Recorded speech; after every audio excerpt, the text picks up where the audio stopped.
Hello friends, in today's video I'm gonna be walking through how to change phone number on Signal Messenger.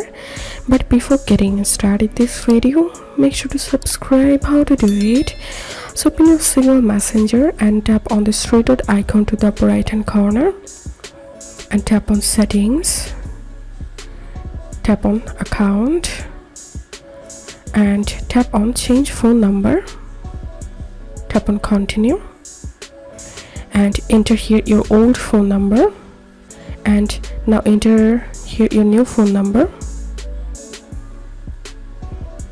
and tap on continue, tap on change number and enter here the verification code